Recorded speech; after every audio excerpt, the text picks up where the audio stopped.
everyone. I am Dr. Vishal Reddy, Assistant Professor of English, Government College Alewa, G. Our topic of discussion is comprehension passages from a famous essay, Untouchability and the Caste System, written by Dr. Bhim Rao Ambedkar.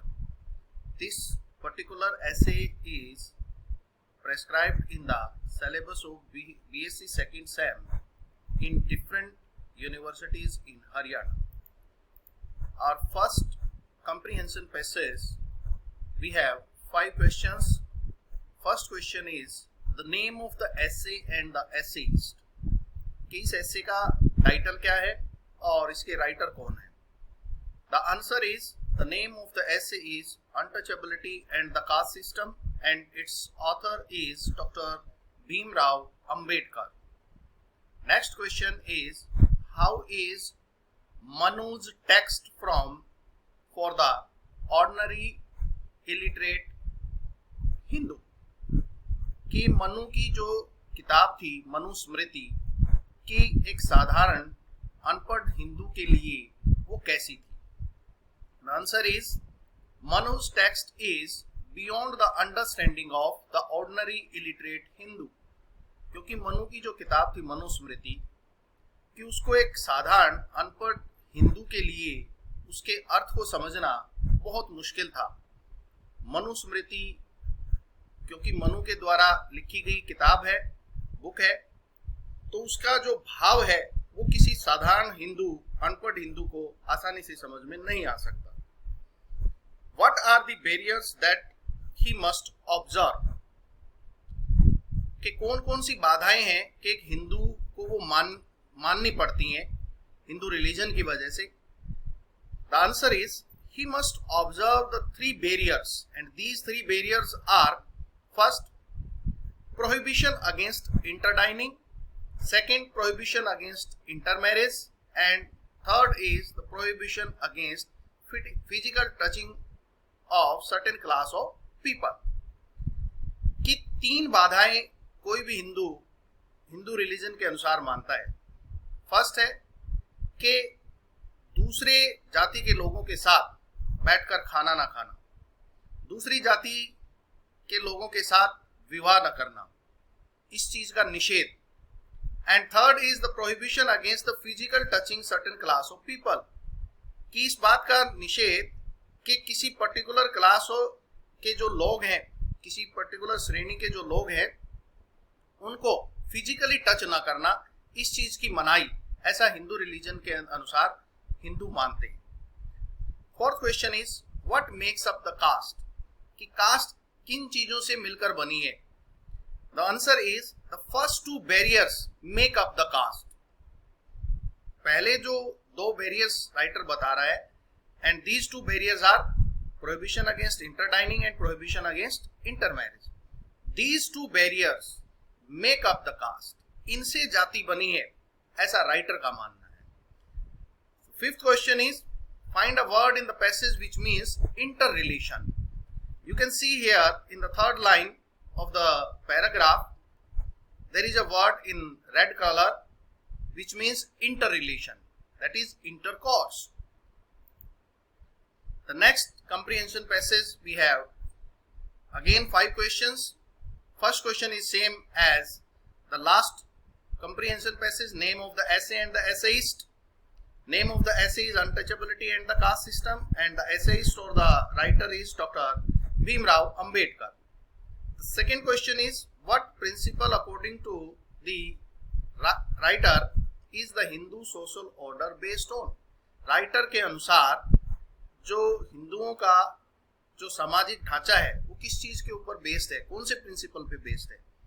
According to the writer, the Hindu social order is based on the principle of graded inequality.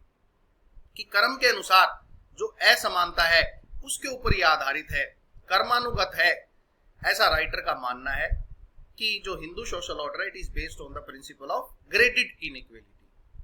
Third question is what is the significance of social system. कि उसका significance क्या है, उसका मतलब क्या है, उसकी importance क्या है सोशल सिस्टम की. The social system is capable of self preservation. कि जो हमारा सामाजिक आधार है, जो हमारा हमारी व्यवस्था है कि उसके अंदर ये खास बात है कि ये सेल्फ प्रिजर्वेशन है, अपने आप को बचा कर रख सकती है। This is the significance of the social system. Fourth question is which of the two systems based on equality and the system based on graded inequality is relatively weak. कौन सा सिस्टम जो है वीक मानता है writer? The former is a weak system which is not capable of self preservation, कि एक ऐसा system जो अपने आप को प्रिजर्व करने में कैपेबल नहीं है, that is the weak system according to the writer. Fifth question, use the word exaggeration in the sentence of your own. Exaggeration word को आपने अपने सेंटेंस में यूज करना है। It may not be an exaggeration that the Hindu society is based on the caste system, कि ये कहना बहुत ज्यादा बात नहीं होगी। एक्सजरेशन से मतलब होता है बढ़ा चढ़ा के किसी बात को कहना।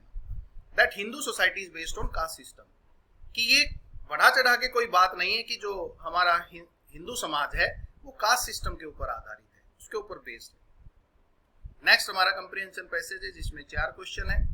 First question, what supplies life force to an institution, कि किसी भी इंस्टीट्यूशन को लाइफ फोर्स क्या चीज प्रोवाइड करवाती है, क्या चीज देती है।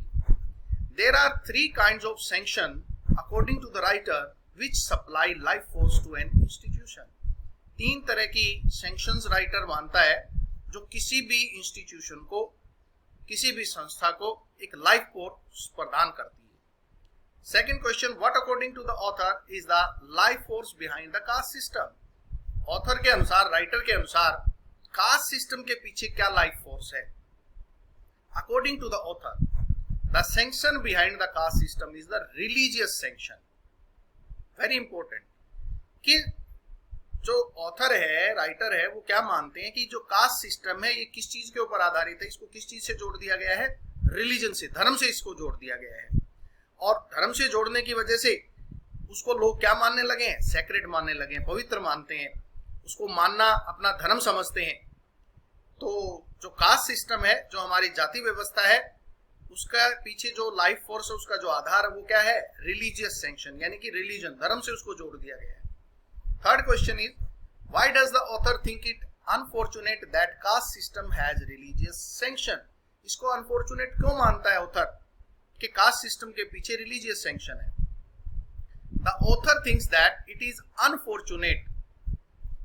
ऑथर जो है इसको अनफॉर्चुनेट इसलिए मानता है because anything which has a religious sanction becomes by virtue of it sacred and eternal to the Hindu, क्योंकि हिंदुओं के लिए जो चीज धर्म से जोड़ दी गई है वो पवित्र भी है और वो सदा सदा के लिए है, वो एटर्नल है, वो फॉरएवर है। और ऐसा कोई भी कास्ट हिंदू जो हिंदू धर्म में विश्वास करता है वो इन चीजों को मानता है। तो इसीलिए राइटर का क्या मानना है कि कास्ट सिस्टम को हमने रिलीजन के साथ नहीं जोड़ना चाहिए। Fourth question is, What are 3 kinds of sanction does the author talk about here? कि 3 जो sanctions हैं ऑथर जिनके बारे में बात कर रहा है वो कौन सी चीजें हैं? They are legal, social and religious. These are the 3 sanctions which the writer is talking about here in the essay. Thank you so much for today.